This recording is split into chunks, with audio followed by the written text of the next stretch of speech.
Well, thank you, Laura. This certainly was a very beautiful song. You know, about the words of that song, and God is with us in the big things for sure, but also the little things. We if we've watched the weather forecast this week, we probably doubt whether we would have a successful Sabbath in the park. At one time, it was 94% chance of rain from somewhere in the neighborhood of about noon to 4. Then it went down to 60. Then at one time I saw it down to 20. And I was talking to a few of the guys earlier and before service, and the point was made. That's God answering prayer. The effectual fervent prayer of the righteous. That's what God's done. He's answered prayer. And that seems like that might be a little thing. Because yes, if it rains, we can still have a Sabbath in the park. A great Sabbath in the park. Because it's more about being together and worshiping God and enjoying each other's fellowship and iron sharpening iron than it is whether it rains or whether the sun's out. But I have to say, God does answer all prayer, big and small. Sometimes now, sometimes later. But He's there for us. And all that came from thinking about Laura's song. it just struck a chord. But when you think about the parables of prophecy of Jesus Christ, there's many facts and things that we need to be aware of that's woven throughout the prophecies of Christ. And it's very interesting to look into those.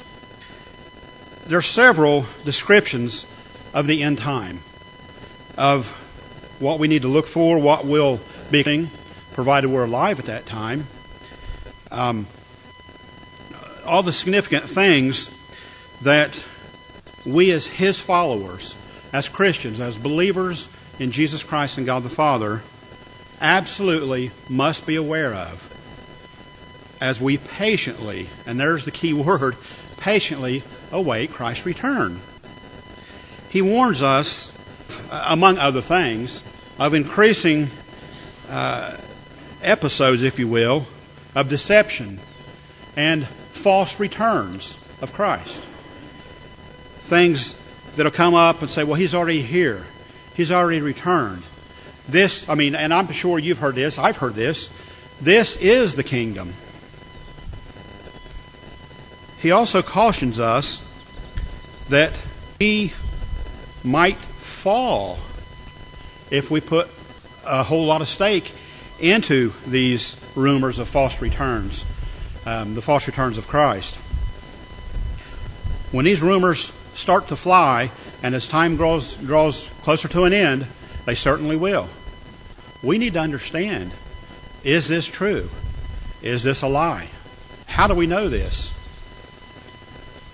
Well, we may not have personally seen much of this so far in this world, in this life, but the fact of the matter is, Christ's warnings. And He gave them to us. And now we have foreknowledge, if you will, of the fact that these deceptions are here. And they're going to come on stronger and stronger as to the return of Christ. So among the other signs of the Olivet prophecy, the Olivet discourse, there's a particularly obscure one that I want to talk about today. So if you will, turn to chapter 24. And this is where we'll start.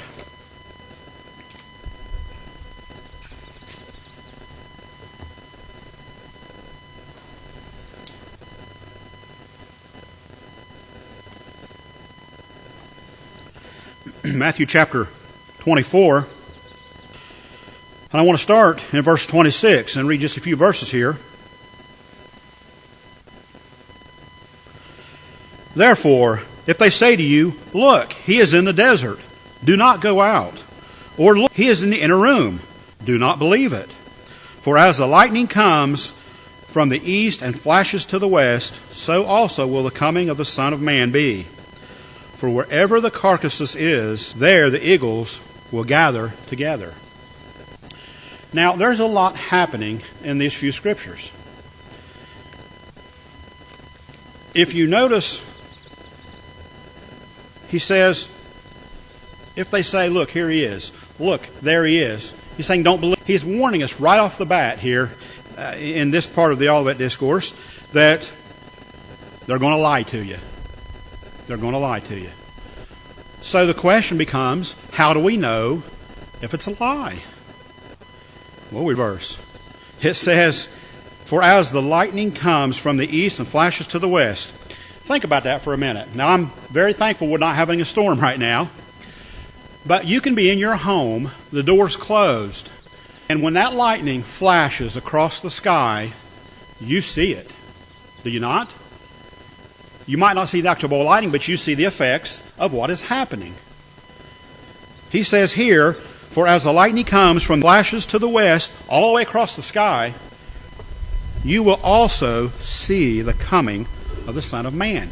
That's how it's going to be. There'll be no mistake. Whenever Christ returns, there will be no mistake. We will know it. If we're still alive and we live over into it, we will know it. But the odd part is here in verse 28. Verse 28. I want to read this one from the Amplified Version. I read it once from the New King James. Now this is the Amplified. It says, wherever there is a fallen body or a corpse, there the vultures or eagles will flock together. So I've done just a little bit of research on this because, I love to look at eagles. We all probably do. And a place throughout the Bible, it describes the eagle as this majestic bird. And it is all-powerful. The wings of an eagle and all that. But in this particular case, there's something a little different going on here. The birds described here, they belong to a family known as the Old World vultures. Now, all of us who live on farms, we've seen these vultures. Not these. We see them right here today. They're a little different. They're a little more aggressive. These are from the Old World vultures. The Old World vulture group includes eagles, buzzards, kites, and hawks. And I'll be honest with you, I wasn't aware of that until I started looking this up. When vultures gather to eat a carcass, it's known as a wake. I don't know if you knew that or not. Vultures, now from here on out I'm speaking of the Old World vultures. These vultures, they seldom attack healthy or large animals. But they have a very keen sense of when an animal is weak or wounded, when an animal is about to die. And then they will often go ahead and attack and kill that animal rather than wait for it to die of its own natural causes. And now, those of you who live on a farm, you see that from these modern-day vultures. The digestive system of a vulture is extremely acidic. I don't want to say that right. Very high content of acid.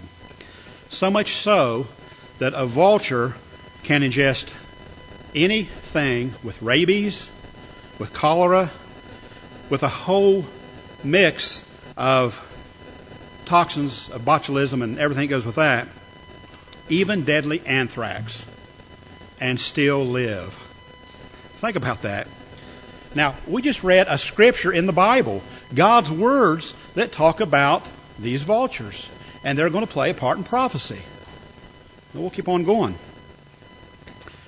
These vultures, they perform a very grisly but extremely necessary task, a necessary job in disposing of flesh, because this flesh, left untaken care of, would eventually encourage the spread of diseases. Now, as Christ says here in Matthew 24 and verse 28, we already read it 2 times now, but it says, where a carcass is, a wake of vultures is imminent. This tells us a little here.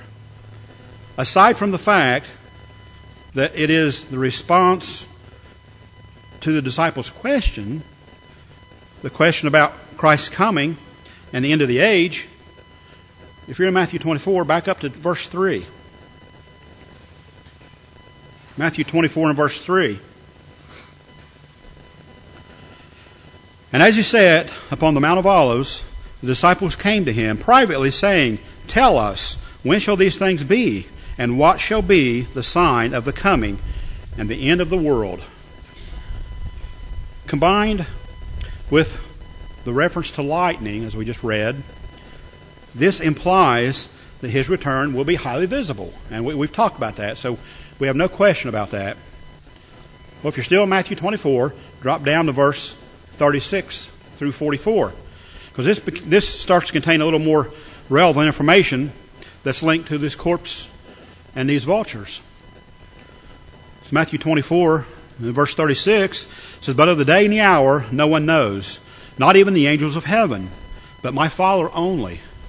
But as the days of Noah were, so also will be the coming of the Son of Man. For as the days before the flood, there were eating and drinking." Now, as we read this, think about today, our modern society. Think about how it parallels with this. "For as the days before the flood, they were eating and drinking, marrying and giving in marriage, until the day that Noah entered the ark, and did not know until the flood came and took them all away.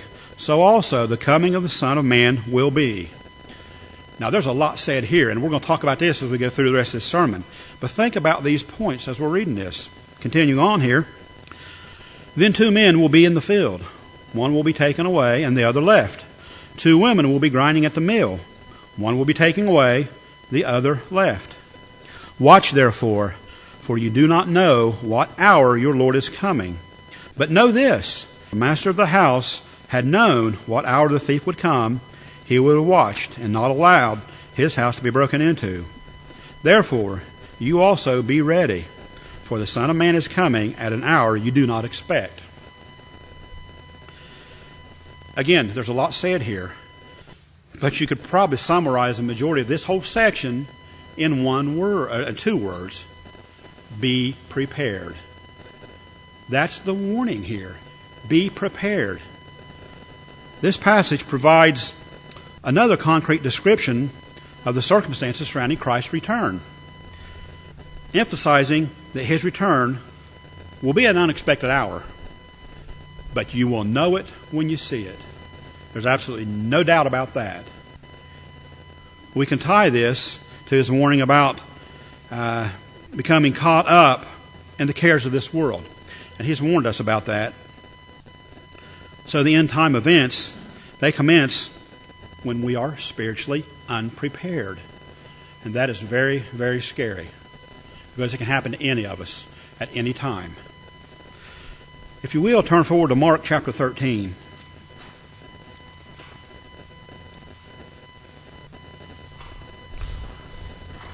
This is saying the same thing, just a little bit different, in a little different way.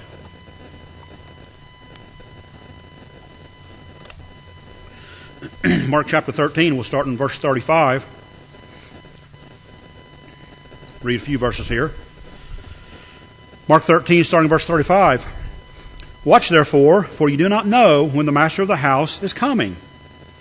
In the evening, at midnight, at the crowing of the rooster, or in the morning, lest, coming suddenly, he finds you asleep. And what I say to you, I say to all, watch." Again, we are given a very strong warning here. And it's a strong warning to watch. Watch means be prepared. This is a very urgent message, urgent matter. It's an urgent warning. Let's pick it up here. Or let's look at, actually, we'll come back to a few of these verses in a minute. I want to skip over to Luke chapter 12.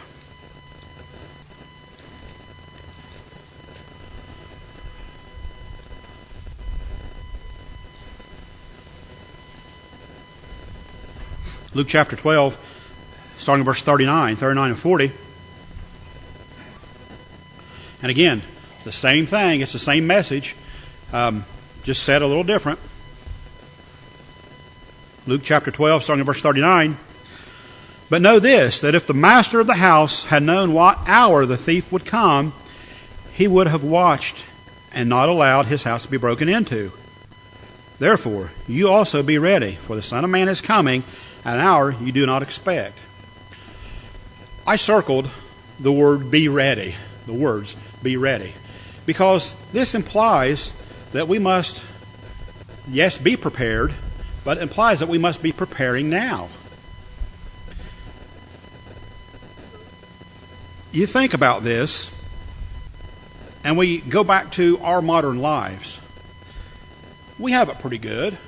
We live in a country that's blessed, that we haven't seen famine yet. We haven't seen much of what these third world countries live through every day. How is it possible? How could this happen that someone wouldn't be ready?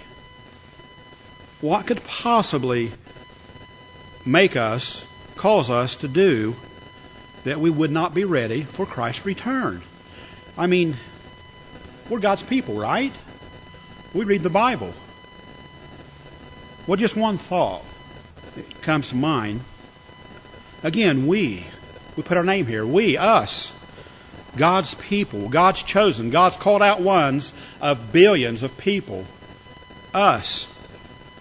Take a little wider, this country, America, we have come through some pretty hard economic times in the last half a dozen years or more. What would people think if all of a sudden the economy just turned around? If things started booming again? If there were surpluses of this, that, and the other, the luxuries of life? Would people let down their guard? Would people let down on their preparations? Absolutely. It happened in the past. It happens every day. A lot of people, and this is a very sad fact, but a lot of people only need God in the tough times, when they're facing difficulties.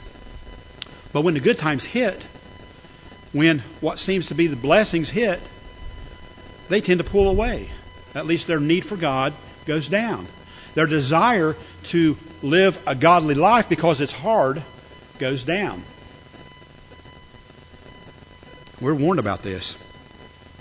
Here in Luke, skip ahead to Luke chapter 21, if you will.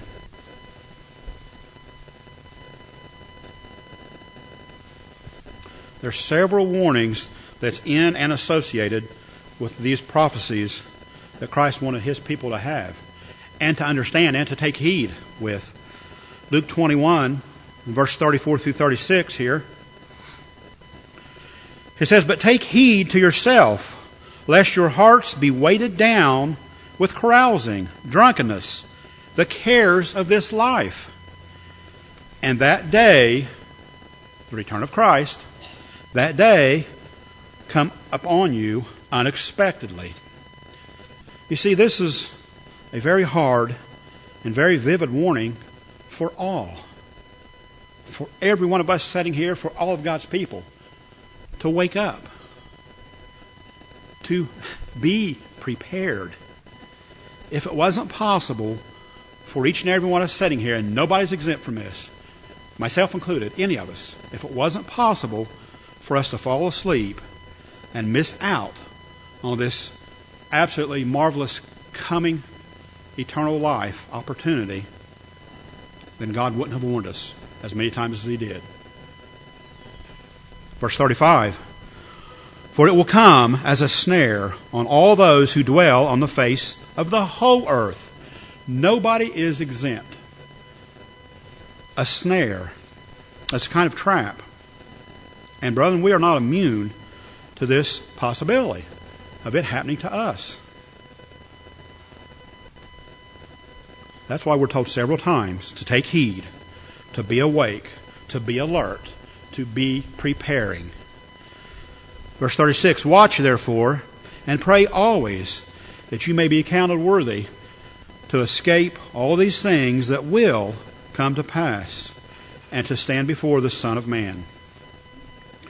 The word "will" there is another key word. It doesn't say it might, or if it does. It says it will. It's coming. We've been warned. What are we going to do with it? Now back in verses 40, you don't have to turn back there, but verses 40 and 41 of Matthew 24, we read that already. It describes the two men working in the field and the two women women grinding at the mill. In each case, one is taken and the other is left. Now, people who subscribe to the theory of the secret rapture, they use this verse as support. Support. The only thing secret about all this is the fact of the timing of Christ's return. That's the only thing that he says nobody knows except for God the Father. This event will be very visible. We just read that. It's going to be visible. Remember the lightning from the east to the west? It's going to shake us. It's going to be there.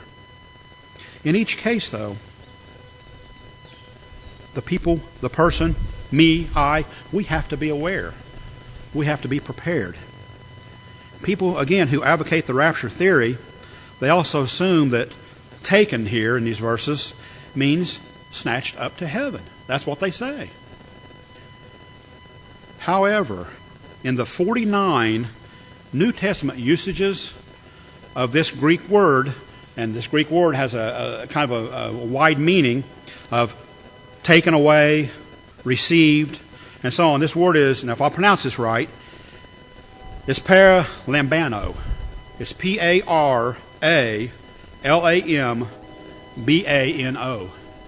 Paralambano. Of the 40 times in the New Testament that it refers to the use of this word, nowhere does it contain the idea of taken away and snatched up to heaven. There's only one verse that even approaches the sense, now you've got to be careful here, the sense of this, and it's in John 14 and verse 3. Let's take a look at this.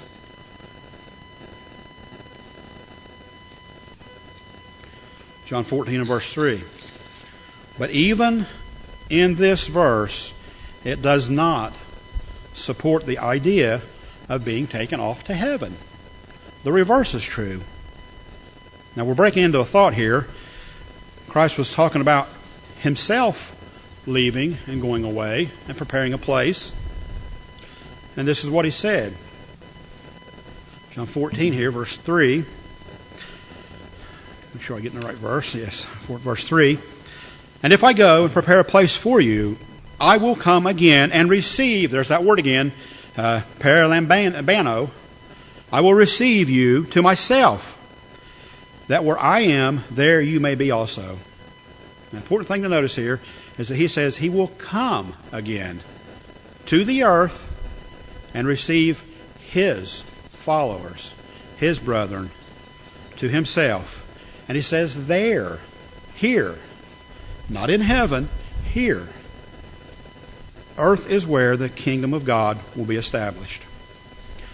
So when you read Matthew 24, verses 40 and 41, you start to understand this a little clearer. And it also speaks of a divine distinction between all people in the future. Us included, all people in the future. Some will be receivers of this gift that we just read about.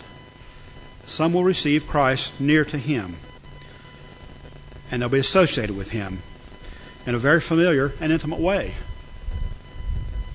The word can also imply that they assume an office. Those under judgment, however, will be left and not allowed to accompany Christ. And that's the distinction between the two. This being left, as we read that earlier too, this is possibly what happened to the foolish virgins. And we know that story. They were left outside of the wedding feast. You remember that? That's found in Matthew 25. Also, the sons of the kingdom, who will be cast out into outer darkness instead of entering the kingdom. Matthew 8. And then finally, we're told of others, and it just uses the word others. Others who are found to be unworthy to enter the kingdom of God. That's found in Matthew 24, the last third of that chapter, and the biggest part of Matthew chapter 25. In Luke's account, the same description that is found in Matthew 24, what we started open with, in verses 36 through 44, they're linked with the eagles being gathered together, showing that they are a part of this same context. And that's where I want to come back to. So if you will, look at Luke chapter 17.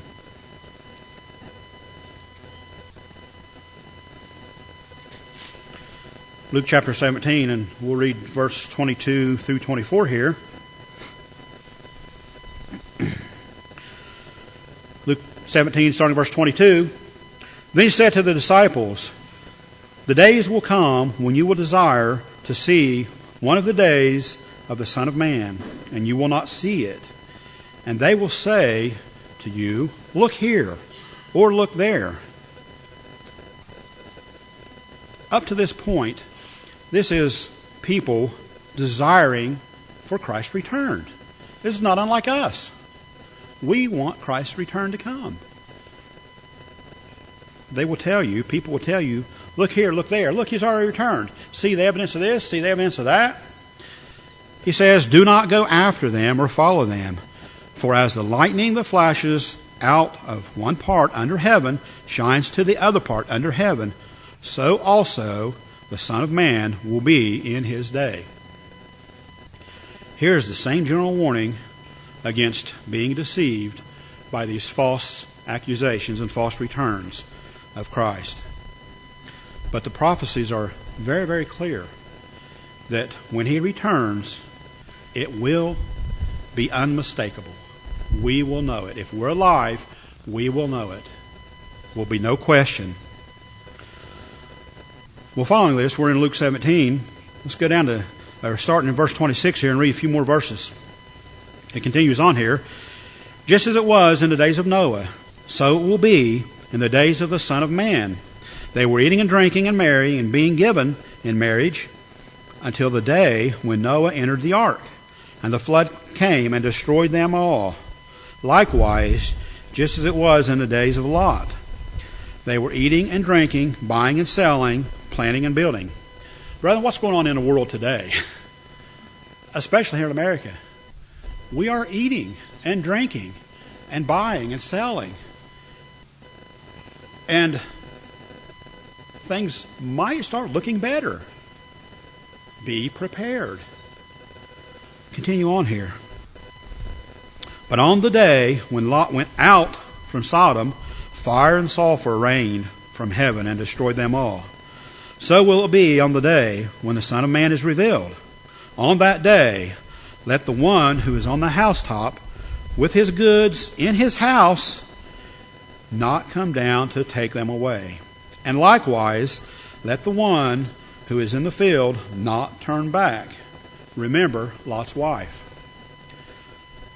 In other words, we need to get ourselves in a spiritual condition, spiritually ready, to the point that absolutely nothing in this physical world will hold us back from going with God, from doing what God says when he says it. We have to get ourselves to that point. Absolutely nothing can be more important than God and living his way of life. You know, Christ draws on the stories here of Noah and Lot, and he does that to warn that even though life seems to be relatively normal, and I think we could say that in this day and age, for where we've come, it's relatively normal. When God brings judgment, it will be sudden and it will be complete. He's going to take care of this world. The sinful nature of this world will be destroyed. And this is simply because God is just and he will not hold back. There will be indicators and warnings, but when he decides that the time is right, he will intervene. And it will happen with breathtaking speed. You know, we like to look at prophecy and we like to say, well, this can't happen because this has to happen, and this can't happen because this has to happen. Yes, that's true, but when God says it's going to happen, it's going to happen. We can wake up tomorrow and the world can be changed. That's the kind of world we live in now. let's continue on here in Luke chapter 17. Verse 34 through 37 contains a parallel account of the corpse and the vultures that I want to bring our focus back to. I tell you, in that night there will be two people in one bed. The one will be taken and the other will be left. Two women will be grinding together. The one will be taken and the other left. Two men will be in the field. The one will be taken and the other left. And they answered and they said to him, Where, Lord? So he said to them, Wherever the body is, there the eagles will be gathered together. So the disciples' question of, Where, Lord? This appears to be about where all this would take place, including Christ's return, which would initiate the judgment, the wrath, if you will, and not so much as to where his followers would be taken. And that seems to be the focus that the world leans on. But that's not really the focus here.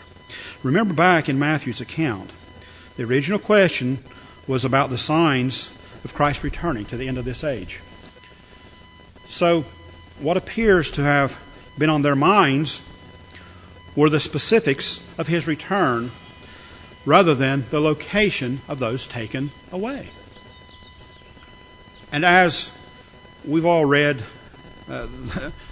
God's Word and understand it, and as we see Christ's pattern, Christ usually does not answer their questions directly. He does something else. It's very interesting. He always answers and applies his answer to a multitude of levels. Multiple levels. I think it's very interesting that the two accounts that we've looked at here, the disciples ask about when and where. And since we as humans, we always want a specific date and time and location. And we do this so we can gauge how much time we have. How ready do we have to be today as opposed to next week or next year? I mean, if we're being honest, 9 times out of 10, that's what we're doing. We want to know, how much time do I have? Can I go ahead and go to this party or go to this event and repent tomorrow? Can I do that? God, He gives answers in principles. So let's consider two ways of understanding Christ's answer here. The first explanation is that a wake of vultures is in fact an indicator of God's judgment of rebellion. That's one part of this. In the blessings and curses given to Israel, we can notice a warning from God. Go back to Deuteronomy chapter 28, if you will.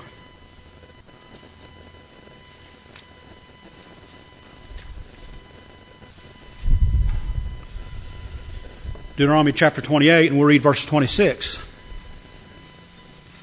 It says, Your carcasses shall be food for all the birds of the air and the beasts of the earth, and no one shall frighten them away. It is a judgment of great shame, one that has been fulfilled in a type of the destruction of the temple in Jerusalem.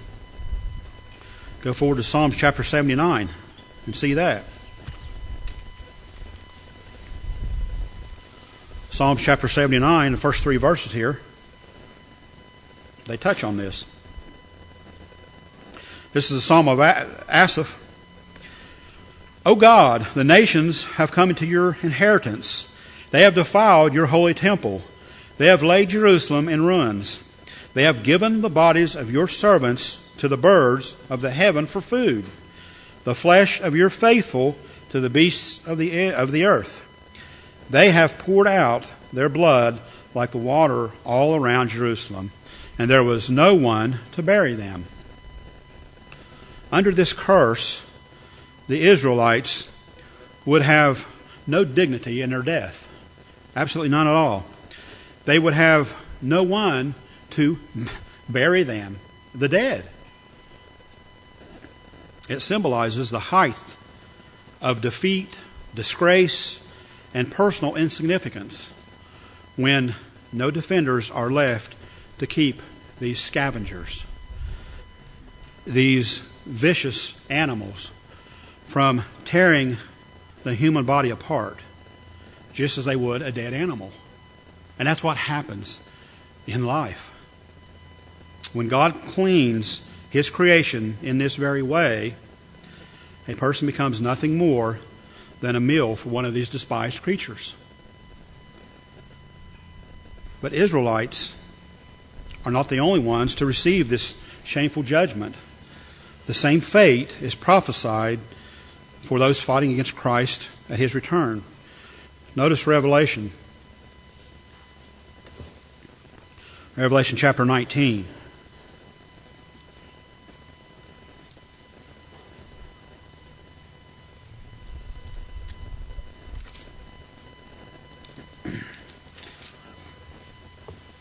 Revelation chapter 19, starting verse 17. Then I saw an angel standing in the sun, and he cried with a loud voice, saying to all the birds that fly in the midst of heaven, Come and gather together for the supper of the great God, that you may eat the flesh of kings, the flesh of captains, the flesh of mighty men, the flesh of horses and of those who sit on them, and the flesh of all people, free and slave, both small and great. And I saw the beast, the king of the earth, and their armies gathered together to make war against him who sat on the horse and against his army. Notice verse 21. And the rest were killed with the sword which proceeded from the mouth of him who sat on the horse, and all the birds were filled with their flesh.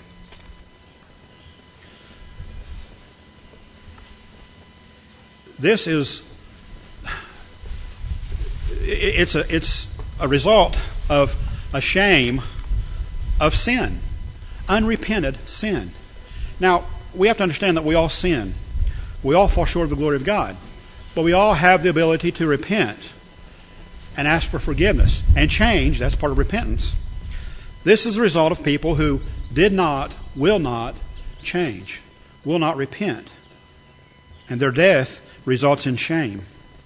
I'd also like to take a quick look at the prophecy against Gog in Ezekiel chapter 39.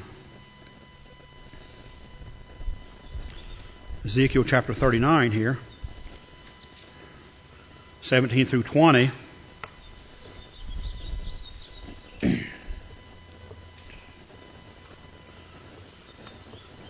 Ezekiel chapter 39, starting at verse 17. As for you, son of man, thus says the Lord God, speak to the birds of every sort and to all beasts of the field. Assemble and come. Gather from all around to the sacrificial feast that I am preparing for you, a great sacrificial feast on the mountain of Israel. And you shall eat flesh and drink blood. You shall eat the flesh of the mighty and drink the blood of the princes of the earth, of rams, of lambs, of the he-goats, of bulls, of all them, fat beasts of Bashan. And you shall eat fat till you are filled, and drink blood till you are drunk, at the sacrificial feast that I am preparing for you. And you shall be filled at my table with horses and charioteers, that's the people in the chariots, with mighty men and all kinds of warriors, declares the Lord God. This happens in what is called the valley of Hammon, Gog. And that literally means the valley of the multitudes of Gog. In the end, brethren, the people who decide that they do not want to be a part of God's way of life, the people who follow the beast because they're not strong enough or willing to follow God, they follow the beast, and they follow the false prophet, they will be killed. And God will specifically call on these all sorts of birds, these scavengers, if you will, for this gruesome feast. Any alleged return of Jesus Christ that does not involve this judgment or this wrath poured out on sinners, on God's enemies, is simply not true. Brethren, although these are very grisly descriptions, they're necessary. God said they're necessary to be put in His Word. They're necessary reminders of how He views sin. He hasn't changed. He won't change. This is how He views sin, disobedience, rebellion, all this against Him and His way of life. And He wants us to know that if we don't prepare now and make ourselves strong to withstand what's coming in the future, we stand alone and being a part of this.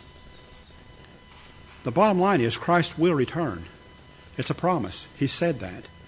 He will return at a time when the opposition to Him will have reached a peak, and He will return to a place where this human opposition, governmental opposition, whatever it might be, will have assembled against Him and will be really waiting to kill Him.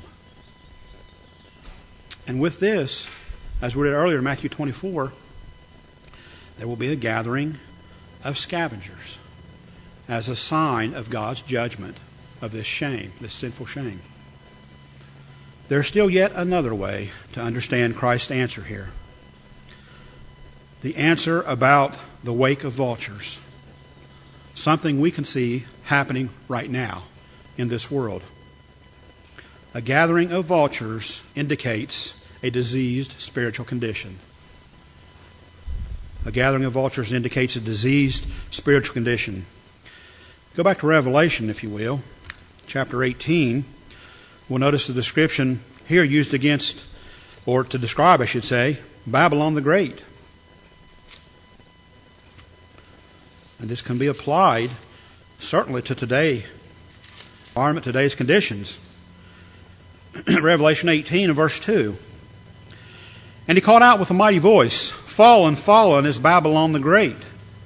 And that represents it's fallen in the past, and it will fall again in the future.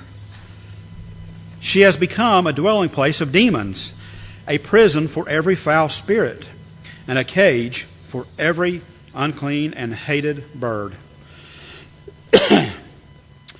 Vultures, and you can ask any farmer this, vultures are undoubtedly at the top of the list of these unclean and hated birds.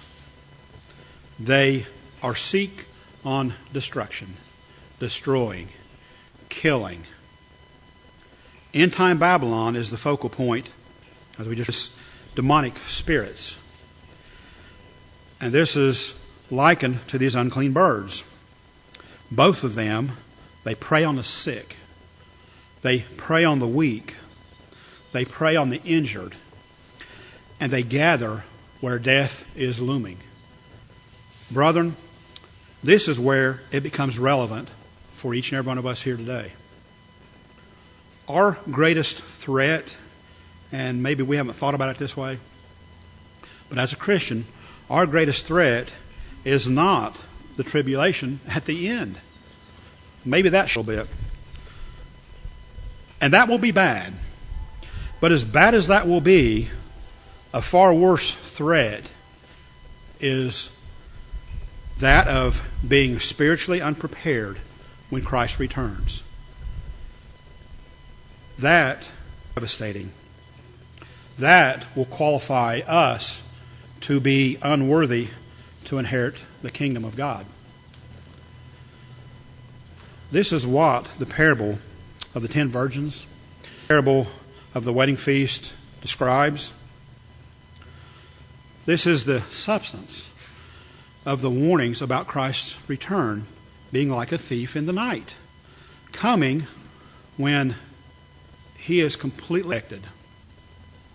This is why, brethren, He warns us very stringently against neglecting so great a salvation, and against being led astray by the cares of this world, against deceitfulness of riches, against the pleasures of this life. Satan puts all this out there for us to be led away. We have to be one up on him. Jesus Christ gave us another strong warning to keep each one of us on our path of life so that we don't fall to these birds of prey that they stalk the spiritually dying. We don't want to be classified as the spiritually dying. We are given a charge to come modern day Babylon, so we don't share in the sins and the judgment that's coming on her. Take a quick look here in Revelation chapter 18 at verse 4. Another voice from heaven saying, "Come out of her, my people, lest you take part of her sins, lest you share in her plagues." He's talking to us, his brethren, his children. Come out of her, my people, unless you end up like them. If we have a discerning heart, we should have a good idea of what will attract these vultures, these birds of prey, because we know what will give off the smell of spiritual death. God gives us that discerning heart so that we can make good choices and good decisions. But then we have to read the Scripture and understand God's Word.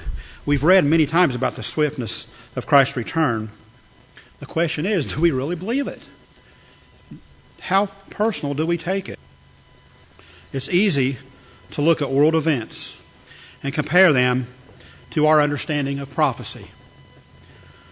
We know that things are bad and things are getting worse. And we know, again, that's what passes us. But the end still isn't here yet. It's just over the horizon. But because it is not here yet, it's very easy for us to draw a conclusion. And the scary part, even subconsciously, that there is no need for us to become serious about our Christianity just yet, that we have time. I want to just briefly list 5 very quick statements, if you will, of the facts of that kind of a conclusion. The first one is that our understanding of prophecy of end-time events is correct. Now, we pray and we study, and we sure hope that they are correct. Are we going to put our spiritual life, our future, on that one statement? I hope we keep studying. I hope we keep proving things. Number, even if we do have a correct understanding, will we never lose it through deception? We do not want to go there. God warns us about being deceived. He said, if possible, even the elect would be deceived. He warns us. Number 3, our faith will remain constant until the end. Okay. I hope, I pray that that is the case. Christ said, "Will I find faith on the earth when I return?" He wouldn't ask that question if there wasn't a chance that we, each and every one of us, could lose our faith. A fourth one is that when we decide to get serious about identity, that we will have ample time to build character, take on the image of God, and complete our sanctification. Brethren, we have been warned to act now. Nobody is guaranteed tomorrow. We don't know how much time we have. We do know that we have now because we're alive and we're breathing. We don't know what's happening next. And finally, a fifth one here is that our Creator will go along with our agenda of pushing Him until the last minute. I almost didn't even put that one on there because to me that's ridiculous. It's absolutely ridiculous. We come back and we say, well, God's an understanding God. God is understanding. He's loving. He's caring. He's understanding. He understands that He laid down commandments. and laws and rules. And he understands that he says you better follow them. And that's loving. And he blesses us for that. But the reverse of that is true also. If we say no, we're not going to follow them, then we receive the consequences of sin. There's a lot of assumptions that we could put here. We must be very careful. If we are misjudging these assumptions in any way, brethren, we could be the one that hears those terrible, terrible words when Christ returns. Depart from me, I never knew you. Matthew 7:23. If we're delaying the time to start seeking God, and I'm talking about seeking God with our whole heart, unconditionally. If we're delaying this, the vultures may us. They may be circling above our heads and seeing if we are giving off that smell of spiritual dying. Possibly, most, if not all, have seen this happen to people that we know, people that we care about. If we are spiritually sick or injured, there is absolutely no time like the present to seek our healer, to seek God, the protector, to fight against those hated birds that are out there and that are coming. We read the scripture earlier, the word will, it will happen. This is coming. I mentioned the parable of the 10 virgins earlier. In this parable of the 10 virgins, the foolish ones, I should say, they thought that they had more time. Now what we have to understand is, all 10 of these were God's children. There's a good chance that they were probably aware that their reserves of oil, their reserves of spirit, we can put this to modern day terms, was not quite as full as it should have been, or could have been even. But they may have assumed that they could always study more later, get more oil later. They could attend to this at a later date.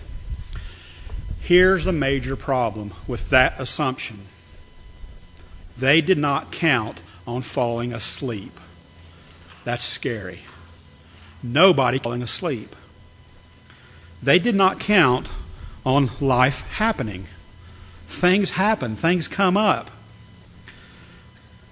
They didn't think that something would prohibit them from care of the final preparations that they needed, but had very reluctantly put off. A lesson that we can draw is that if we are not putting absolutely everything that we have in right now and not holding back, the amount of time between now and when Christ returns does not matter. That sounds a little shocking. And if that's the case, we may find ourselves like these foolish virgins, suddenly awake and suddenly realizing that there is absolutely no possible way that I have time to prepare. And can you imagine the awful feeling that that would be? The awful results that that would be? What we have claimed, what we've wanted, what we've lived for all of our lives. Some of us are born in the church. Some of us have been here for 2 years, 20 years, 40 years, 50, 60 years. That if we are not preparing now, all that will slip right out of our grasp one day at a time, and it'll be gone. Turn with me, if you will, to a scripture. We'll close in this with 1 Peter chapter 4. Brethren, we have to understand that judgment is coming on the world. But it's on us right now because we have been blessed and called to be a part of God's first fruits. And it is a calling. It's a calling with responsibility. It's not just a free ride. It is a calling with responsibility. 1 Peter 4, in verse 17. For the time has come for judgment to begin at the house of God. And if it begins with us first, what will be the end of those who do not obey the gospel of God? This is talking about what will be the end of those people who are called and do not believe and quit and give up. Brethren, a gathering of eagles, a wake of vultures. These are symbols of God's judgment on those who stubbornly resist coming into alignment with God, with His way of life. These vultures will literally gather for those who rebel against God in the final battle. And they are metaphorically already circling those who cannot tear us away from modern Babylon, from the cares of this world. Brethren, let's make sure that we don't become one of those who are on such good terms, if you will, with, and that we are given off a scent of spiritual death. Let's take heed to the warnings, the many warnings that Christ through His parables have given us. And let's learn from the examples of others throughout the Scripture of what God wants us to do and what He wants us to be. And that is 100% totally committed to Him and His way of life right now. Not only tomorrow after, but right now. So let's have a sense of urgency about our calling. And let's have a sense of urgency about our complete Christian life. And help us make ready the day, the much desired day of Christ's return.